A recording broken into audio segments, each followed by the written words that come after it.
paano nga ba ang calibration sa DJI Mini 2. Ngayon papakita ko sa inyo paano mag-calibrate sa DJI Mini 2. On lang natin to, yung remote nya. Ayan, charge only. Tapos nakikita nyo yan, pindutin natin to dalawang beses.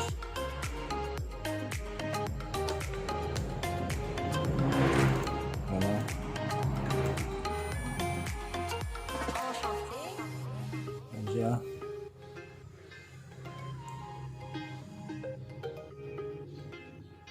Balik na nasa baba.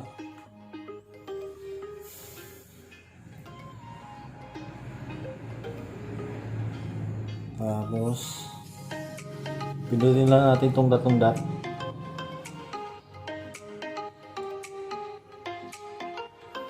Tapos ano natin itong IMU normal calibrate. Yan.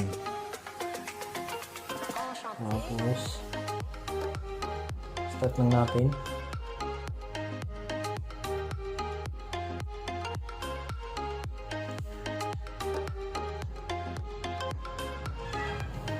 Sundin lang natin kung ano na nasa screen.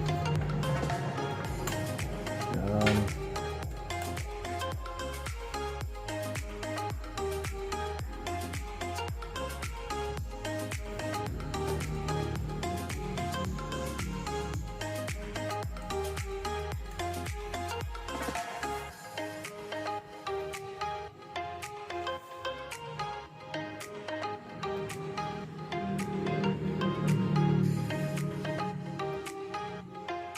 Patagdulit-dulit natin.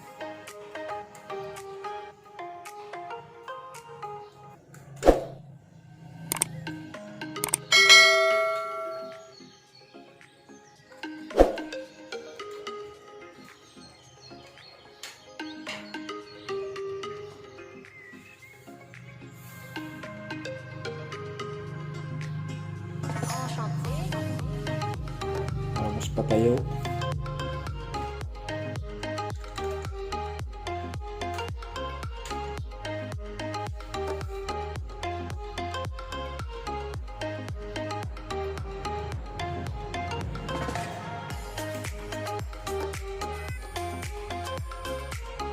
Yan, calibration successful na.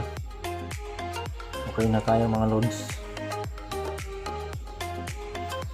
Susunod, turo ko naman sa inyo paano ang calibration ng compass.